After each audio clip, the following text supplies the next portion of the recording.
Big money fleeing China under economic woes, and a record low tourism rate suggests a concerning trend. People don't want to visit China. More concerns over a secret Chinese biolab containing around 20 infectious agents, including COVID-19 and HIV, illegal and hidden in California. So we have to assume that this was a biological weapons facility in the United States. Something of great concern, the White House response to Beijing's call for a nationwide counter-espionage campaign. And near 40-foot floodwaters submerge a Chinese city. Residents trapped in flood for days, facing food and water shortages. But reported actions suggest Beijing's concerns are somewhere else. What do you think? Let us know below and subscribe if you haven't already.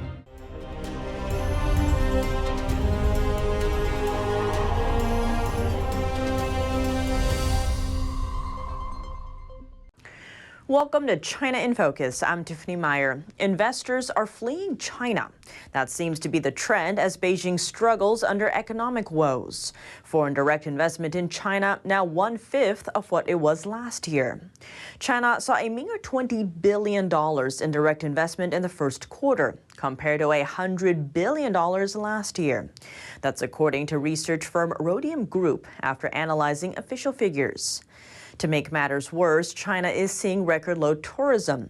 The Wall Street Journal stating China's latest problem, people don't want to go there.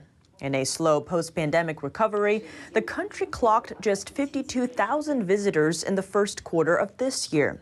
That's compared to the 3.7 million in the same period in 2019. Most hailing from Taiwan, Hong Kong, and Macau, rather than destinations like Europe or the U.S. On top of that, Morgan Stanley now downgrading Chinese stocks as investors remain uneasy. Analysts citing China's structural challenges and rising unemployment, noting there are no clear solutions to either. On top of that, China's real estate sector remains in jeopardy, made infamous by Evergrande, and looming over it all, geopolitical tensions with the U.S. Because of it, Morgan Stanley downgraded China from number 3 to 13 out of 28 on its developing nations roster. A buy one, get one deal, but this one isn't in a grocery store. A Chinese real estate ad promising a free second floor add-on during home building if buyers decide to snap up a single floor home. But the unheard of bargain still not enough to entice in China's crumbling real estate market or combat low suburban salaries. The property industry has supported around 30% of the nation's GDP in the last decade and became the driving force behind growth under leader Xi Jinping. But the once powerful demand for housing now burdens the Chinese economy, highlighted by developers like Evergrande, now the world's most indebted real estate firm, after a near collapse under Beijing's strict pandemic lockdown policy.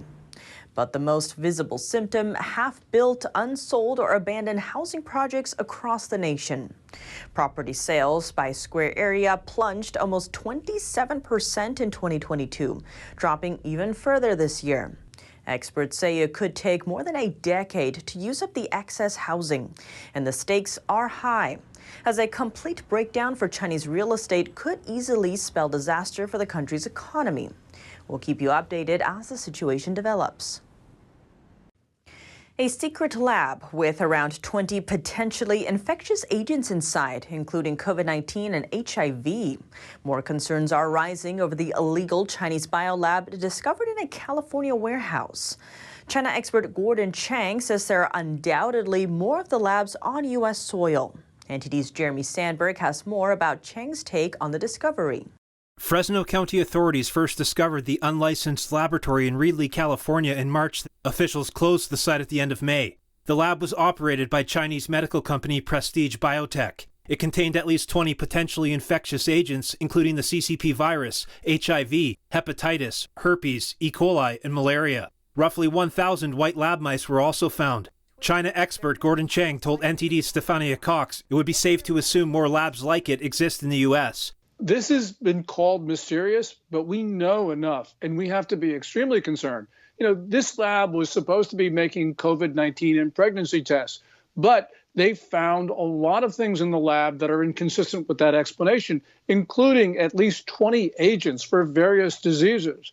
And also, there were about 1,000 white lab mice there that were genetically engineered to carry pathogens. So we have to assume that this was a biological weapons facility in the United States, probably was going to spread disease in the months before the Chinese planned to launch a war in Asia. And there are undoubtedly other facilities like this in the U.S. That's our assumptions that we need to work under. The lab was found roughly 40 miles from Naval Air Station Lemoore. I think that the purpose of the lab was maybe not so much infecting personnel at a military installation, but just a general biological weapons attack on the American people. Chang says it's an act of war, and those involved should be sent to Guantanamo indefinitely until the matter is sorted out. I think this is part of China's plan to weaken the United States.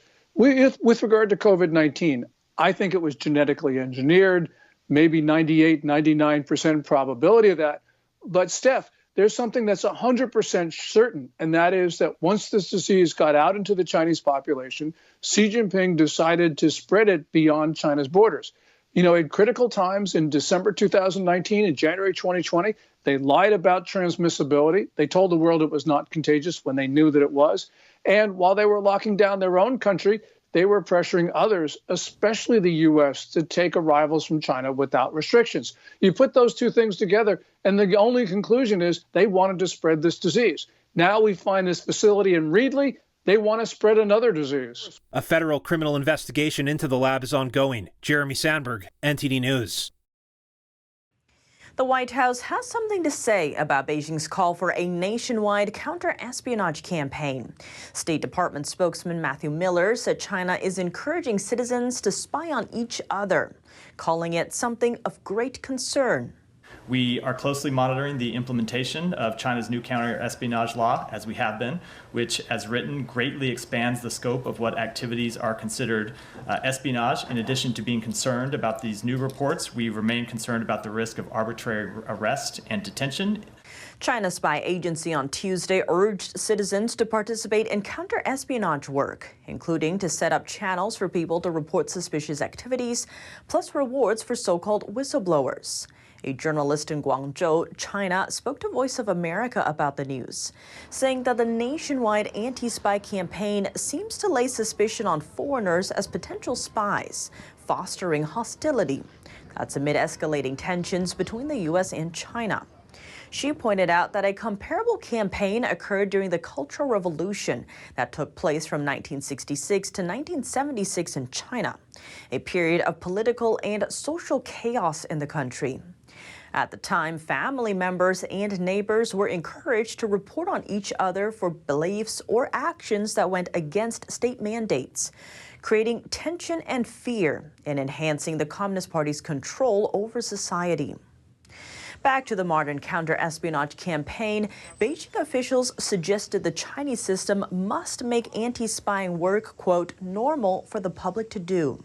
The notice follows Beijing's enforcement of a new anti-spying law, largely expanding the definition of espionage.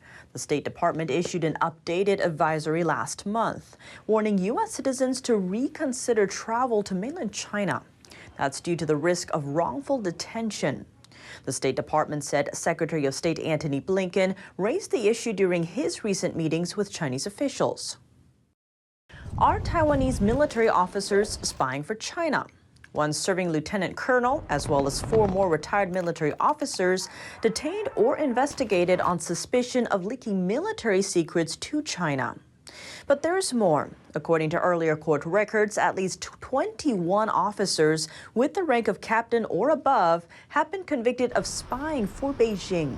The island's defense ministry now saying it's gathered concrete evidence of the issue, calling for strict legal punishments for the crimes. Taipei also vowed to boost its defense system to counter foreign espionage activities, especially from China. According to a Reuters investigation, Beijing has ramped up its espionage campaign in Taiwan in recent years as it pushes the island to accept Chinese sovereignty. The Chinese Communist Party claims the island as its own, though it has never ruled Taiwan. Will the globe fully transition to sustainable energy? Getting there isn't easy. Just ask MP Materials and Lynas, the two largest rare mining companies outside of China. Both are struggling to turn rock from their mines into the building blocks for magnets, critical to the global economy. Here's more.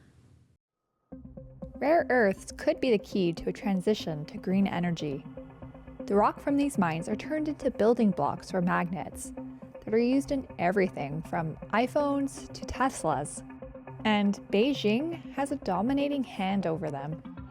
Last month, China imposed export controls on gallium and germanium, stoking fears that it could block exports of rare earths next.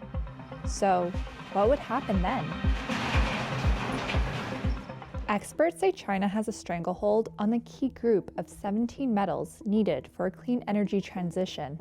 What's more, it controls almost 90% of global rare earths refining capacity, according to the International Energy Agency. The world's two biggest rare earths companies outside of China are having a hard time competing.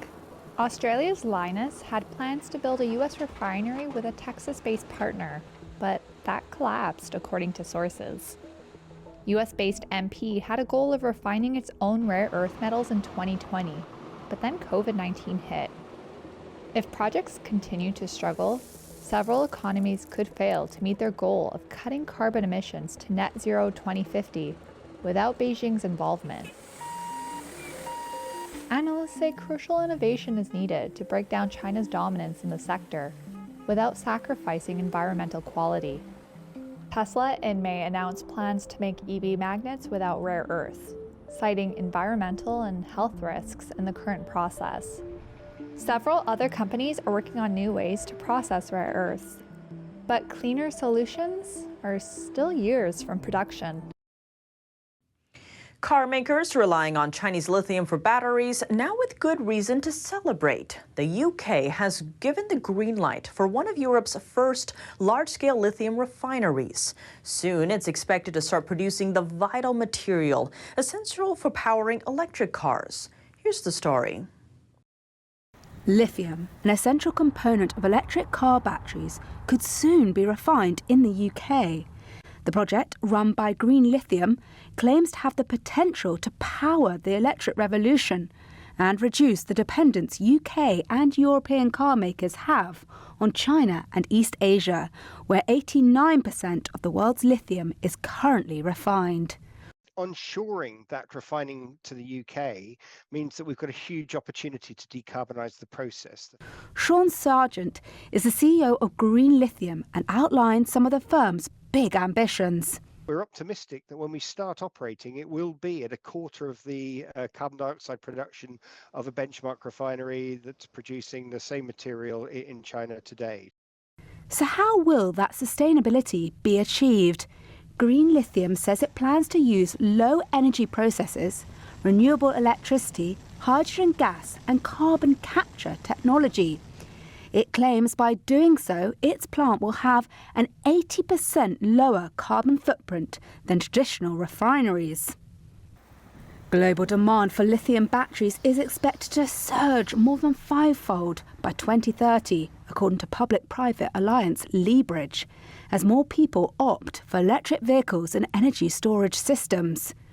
Green Lithium wants to be ready to meet that demand, with plans to have its plant operational by 2027 and an annual production capacity of 50,000 tonnes of battery-grade lithium chemicals.